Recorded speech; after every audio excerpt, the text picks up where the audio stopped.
let's talk about the final episode of Game of Wool, y'all.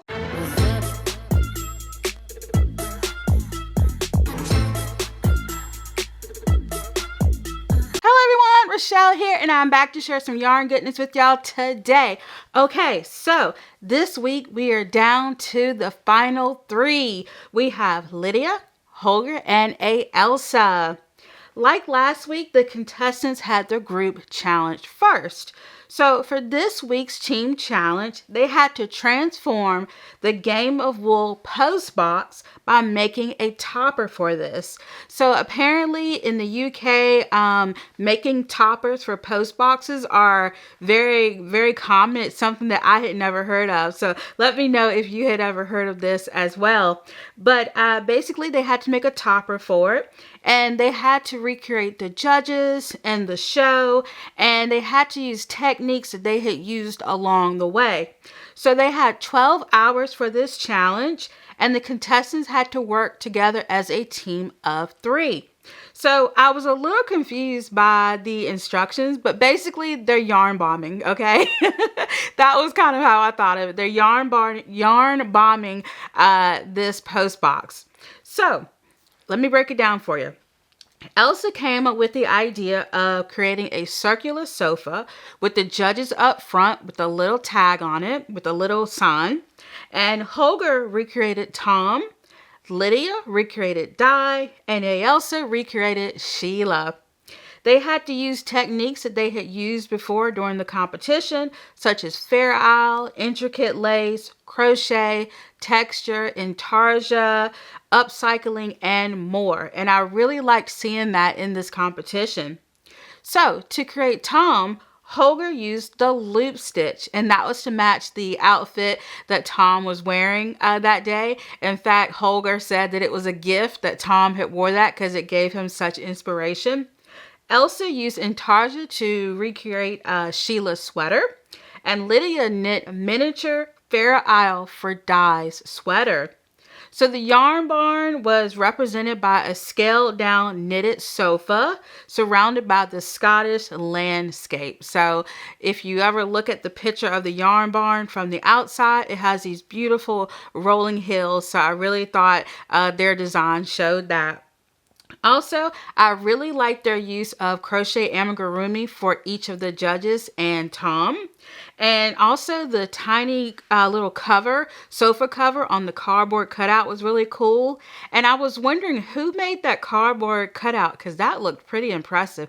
I was wondering, did the judges do that or the producers, or when did they do that? I also like the use of wire for the judges' glasses. One of the prior episodes, I believe it was Simon that had used wire. And so it was kind of nice to see that come back. Also, Elsa used wire as well. So that was nice. Now, Elsa created the rolling hills by repurposing sweaters, and they were from sweater offcuts, which was also brought back from a previous challenge. And they placed tiny little mementos of each of the prior contestants on the display as well. So I thought that was really nice how they honored the previous contestants. Okay, so in terms of the topper, the judges loved it. They really liked Holger's recreation of Tom, but he did have a few loose ends hanging out. And so we all know what it's like to have thought that you have woven all of your ends, and then you look and then you have an end sticking out. And so that wasn't too bad, but they had to ding him on something. Also, they liked Elsa's intarsia for Sheila's sweater. And they liked Lydia's piece as well, but they said that there was some gaping around the armholes. So once again, not a big criticism, but you know, if they had to find something, it was very, very small details at this point. So the judges noticed that there were no trees or no sheep in the hillside landscape. And I have to agree with the judges on this one, because each time you see a shot of the yarn barn and the rolling hills, there's always sheep grazing. So it would have been nice. And I thought that maybe they could have come up with the sheep a different way. They all have sheep badges. So I thought it would have been cool if someone had taken their sheep badge and stuck it into the landscape to represent the sheep. But you know, I can't imagine what it's like in this pressure cooker of the yarn barn. But overall, the judges thought that the topper was a success. Okay, so now we're going to get to the individual challenge. All right, so for the individual challenge, the contestants had to make a show-stopping hat. The hat had to define the contestant and tell the judges about them as a knitter. And it had to show off their skills and their story. They can use any yarn they want, any color that they want, any technique that they want. It's pretty much free range at this point. And they had to have something that showed their signature style. And it also needed to be constructed well with fantastic styling choices. And they had 12 hours for this challenge. Okay, so let's talk about Ailsa. So she made a vintage Breton hat, and it had a houndstooth designed by the Borders of Scotland. And as we've come to know in this competition, Ailsa always brings her designs back to her home in Scotland. So I really like how she did that. She wanted her design to reflect her love of knitting and where she got that love of knitting from. And so instead of the traditional black and white houndstooth, she went with racing green and rose pink. So that was very, very pretty. Now, to construct the hat, she knit 4 separate panels to form the crown. And then she knitted the upturned brim separately and sewed it together. So she was the only one that decided not to knit her hat in the round. Instead, she sewed panels together. So she also added a feather and a secret Morse code. Secret Morse code. For the judges to decipher. So I thought that was really cool. And she was inspired because during World War II, I believe, she said that knitting was used in intelligence. And so basically the agents would knit messages, coded messages, and to the lace to let people know what was going on. And the agents would use that for information and intelligence during the war. And so it was really cool to learn about that little piece of history.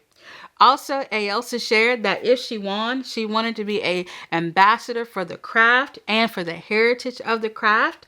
Also, she talked about an old house that her and her family have that has signs of her family's crafting history. So with Ailsa, not only is knitting and crocheting and crafting and arts important to her, but it's also important to her family. So I'm really happy that she shared that piece. Okay, let's move on to Lydia. So Lydia made a beret with Ghana-inspired symbols. Once again, reaching back to her heritage from Ghana. She loves to incorporate that, and so I thought that was really good. The beret symbolizes her family, and I like that she dyed her own yarn. I was like, you go, girl, you dye your own yarn. I thought that was amazing. And I'm really happy that the show allowed her to do that because I know that they have certain yarns in the haberdashery that they choose from. So I really like that they allow her to do that. So to construct the hat, she did knit in the round to create the brim. She used lace for the beginning of the crown, and then she went into an intricate Ghana-inspired colorwork pattern for the top of the hat. She did make a tiny little mistake, but she bounced back really well. Basically, her brim, she knitted it too big. She wanted to have a tighter fitting brim, but it came out just way too big. But she did fix it by adding some elastic. And so that was really good. I thought that that was really good problem solving.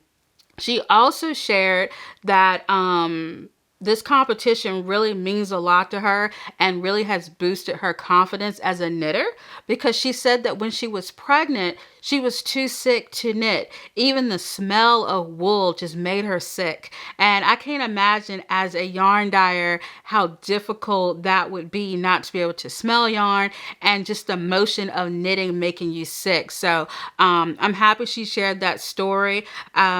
It's amazing. Like I have heard of that before, but it was really nice for her to kind of tell her story with that situation. Okay, next up we have Holger. So Holger was inspired by his home for his hat. His hat was a stocking cap with a very long point on it. The shape was in reference to a character called the Dear Deutscher Mikkel. I can't speak German, but that was the closest I could get. But basically, this person or this character is a personification of the German nation. So that's why it meant a lot to him in terms of his German heritage and culture. So to construct the hat, he started with a picot edge for the brim. Then he knit an intricate color work pattern that he actually had used during week 1. So it was really nice to see that come back. And also, he used twisted rib and a Bavarian alpine cable. So very fancy. He did use that, and he used that to create the point of his hat. It went all the way down into a tassel. So that was really nice. And yeah, he finished it off with the beautiful flamboyant tassel. And the challenge was very, very personal to Holger because he has struggled with disappointing people. He never wants to disappoint people. And even he said that by not having children, he felt that he had disappointed his parents. And so because he doesn't like to disappoint people, he tends to overcompensate in other ways. And I thought that was a really nice personal story for him to tell, one that a lot of us can relate to. So I'm really happy that he shared that story. Now, Elsa was the first to finish her hat, followed by Lydia, then Holger. And Holger has admitted throughout the show that he is a slow knitter. Let me know, are you a slow knitter or crocheter, or are you very speedy? Let me know, what's your speed when it comes to knitting and crochet. But anyway, even though he was a slow knitter, he got the job done, and that's all that mattered. All right, so on to the judging. For Elsa's hat, the judges thought that it was very stylish and they liked the overall shape. Also, they loved the Morse code that spelled out GOW, Game of Wool. However, they did comment that her sewing had some gaps in it. Where she joined the houndstooth, it had a few gaps, so they did bring that up. Next, we have Lydia. So the judges thought that her hat was delightful. They really liked the shape of her hat, but they did notice that there were too many stitches in the brim, which Lydia had already addressed, and they liked the fact that she was able to problem solve it with elastic. So they really appreciated that. Holger's hat, the judges thought that the construction was great.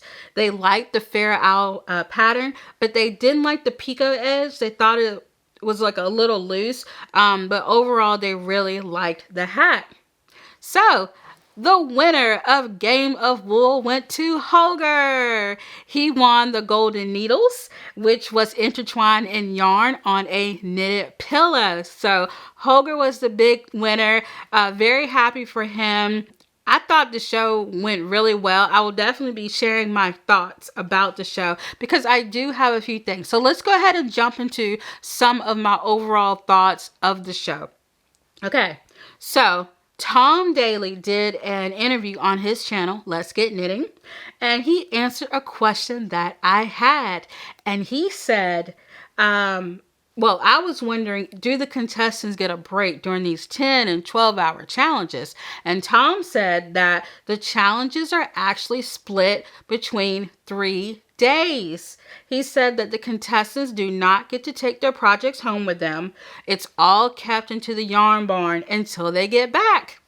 So that was good to know. So it's broken up between several days. So I really like that the contestants were able to get some rest and recovery between each challenge. Also, since the show, and this is something that I've been thinking about a lot. Since the show has so much crochet in it, why don't they change the name? Maybe to just simply Game of Wool and drop in the Britain's Best Knitter. I don't know. I keep wanting to say America's Best Knitter. It's Britain's best knitter. I don't know. What do you think? Do you think that the name should change? Do you think that the name should stay as is? Do you think that the name should incorporate crochet? What do you think in terms of that? I would love to hear your comments on that, because I think that that's really been a big issue in the show. It was probably just as much crochet as there was knitting. So with the show being called Game of Wool, Britain's Best Knitter, do you think that the name should be changed, or, it should stay the same? So let me know your thoughts. I would really love to hear them. Also, I wonder where all the yarn left in the haberdashery goes. Like, do they need somebody to come take it off their hands? Because I volunteer. Where does all that yarn go? I would love to know. Also, I hope that there is a second season. I feel like there's so much potential with this show. It got better more and more as the season went along. It got better.